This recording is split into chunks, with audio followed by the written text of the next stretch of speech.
Hello and welcome to another episode of Soul Talk Radio.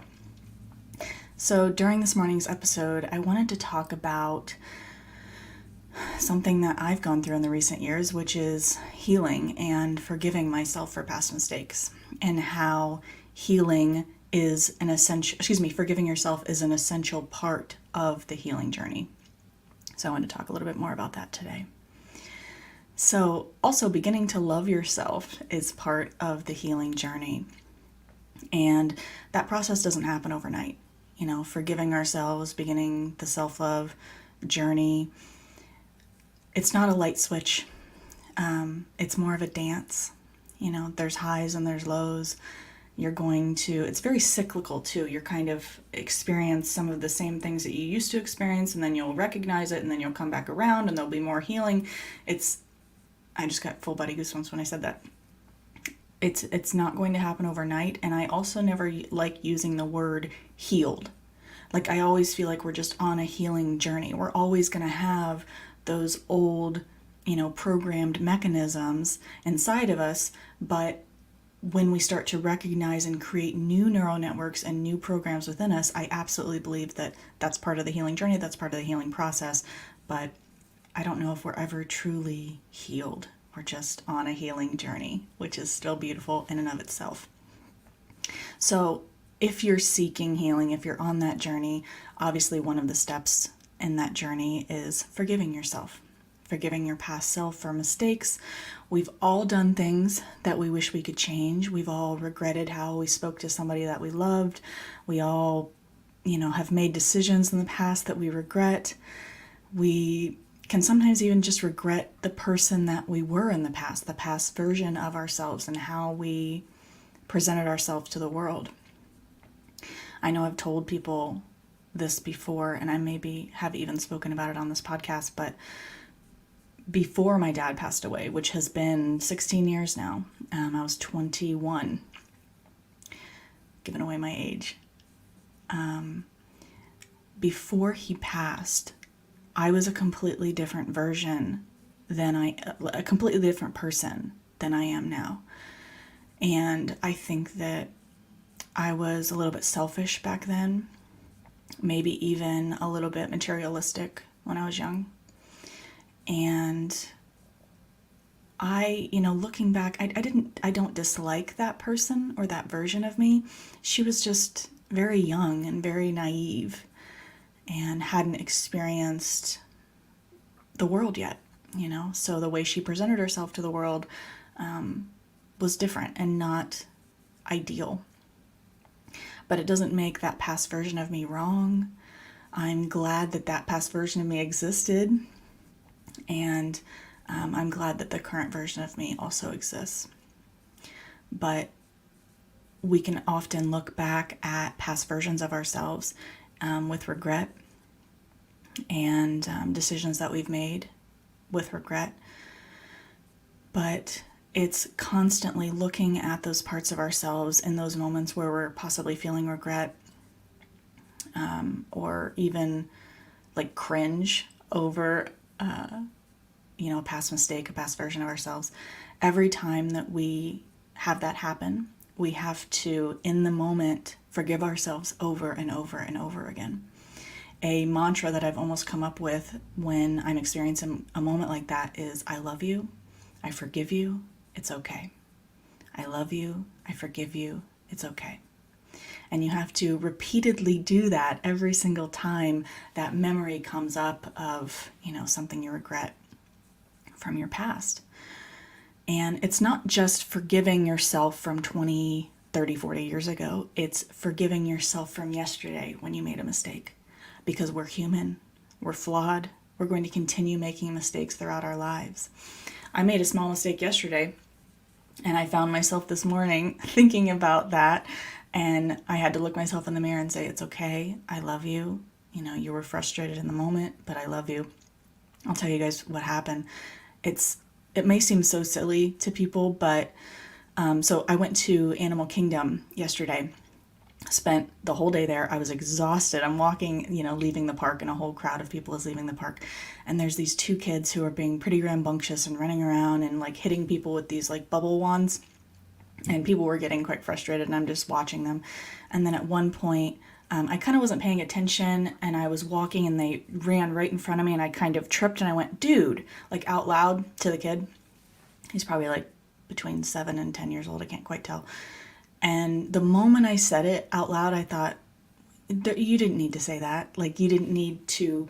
It was just kind of a split-second reaction, like, dude, watch what you're doing. Stop running into people, sort of thing. But it didn't need to be said. And then this morning, I found myself thinking about that, and I thought, I kind of cringed a little bit, like, you could have handled that differently. I know it wasn't a big deal. All I said to the kid was, dude. But it still brought me back to a version of myself where, maybe I didn't have the best emotion control, and I didn't like that version of myself in that moment. And I thought you could have handled it differently.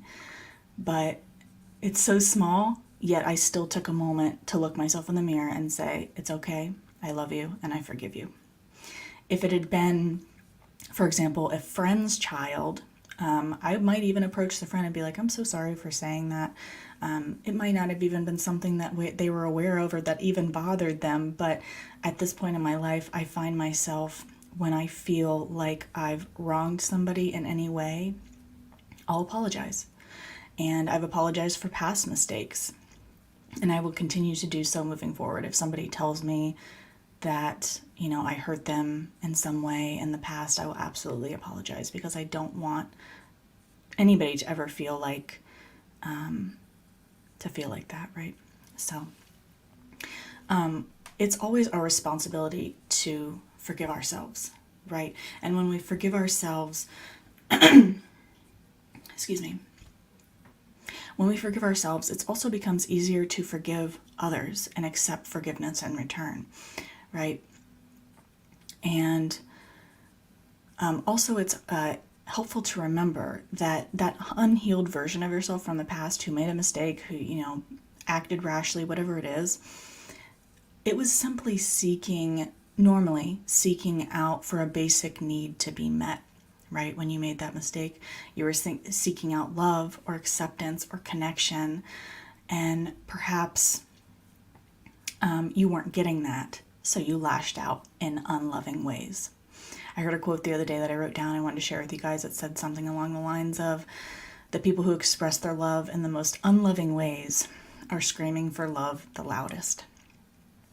And I know that that's really hard to accept sometimes, because when people wrong us, when people hurt us, it can be sometimes hard to forgive.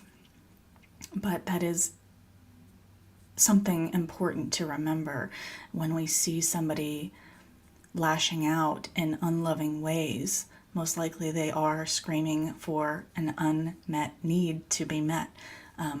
Love, acceptance, connection, that sort of thing. They just don't know how to ask for that. A lot of us haven't been taught how to ask for that. So, they could be subconsciously asking for that in very unloving ways. So I wanted to go into, when we talk about this subject, a lot of people say, well, how do I forgive myself? How? Where do I even start? So I looked up a really great article I found on verymindwell.com, which was all about learning to forgive yourself. Sorry, one second.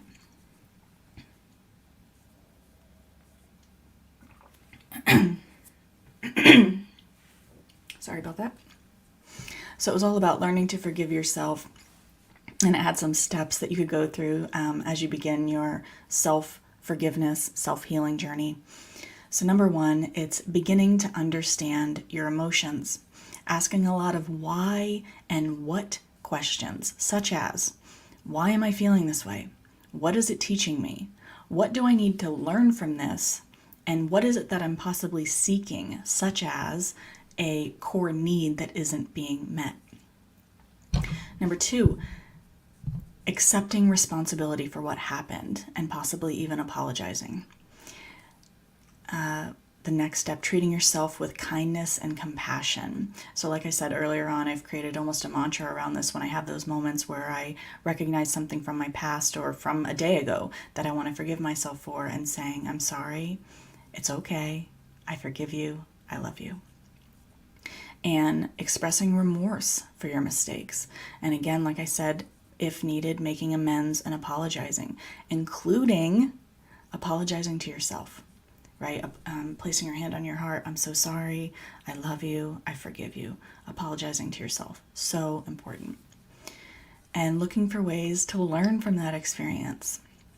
And then, of course, focusing on making better choices in the future. When we become self-aware of the things that we don't like, we can then begin to change them. And change doesn't happen overnight. There have been times where you can be very aware of something that needs to be changed or a behavior that you're participating in, but yet you still don't make the changes. Like sometimes it takes a minute for us to keep kind of ruminating over that before changes are made. And I also found this really intriguing article that was talking about the benefits of forgiving ourselves. So one of the benefits is our mental health improves. Self-compassion is associated with higher levels of success, productivity, focus, and concentration. Also, our physical health can improve. Research has shown that forgiveness of ourselves and of others, can improve our cholesterol levels, reduce bodily pain and blood pressure, and lower our risk of heart attack. Our brains are such a complex organism that we really and truly do not understand fully yet. And the brain and what we're thinking, is it positive? Is it negative? Are we holding a lot of resentment towards others, towards ourselves, whatever it is? We don't realize how much that affects our physical health, how much the thoughts that we're thinking affect our physical health. It's crazy. And the more I dive into that topic, the more just interesting it becomes. So another benefit of forgiving yourself will be relationships improving. Having a compassionate and forgiving attitude towards yourself is a crucial component for successful relationships. Being able to forge a close emotional bond with other people is important, but it's also the ability to repair those bonds when they become damaged. So allowing ourselves to push aside our ego, in moments where we know we've wronged somebody, and genuinely apologizing, right? And when you begin to forgive yourself and you have self-love, your relationships may even change. Some people, not all people, might not be able to fit the new version of yourself from the previous idea that they had of you, and they might push back. And sometimes they might constantly remind you of a past mistake. And I just want to very clearly say those aren't your people if you find that somebody's doing that. And frankly, they're just telling on themselves. They're telling you that they were never a friend, and they only liked you when they were able to hold some sort of power over you. So just let them go with peace. And I hope that you enjoyed today's episode. I really like talking about this subject. And if you enjoy these podcast episodes, please like, share, and subscribe. Please leave us a comment. Please leave us a review. I'm also a meditation instructor. I teach on the Insight Timer app live every Sundays at 10 a.m. Eastern Standard Time. If you'd like to join us there, it's free. And then I'm also a mindfulness and anxiety coach. If you're interested in a session with me, please visit my website, meganshirey.com. And may you be happy. May you be well. May you be joyous and at ease, and sending you infinite love and light. And until next time.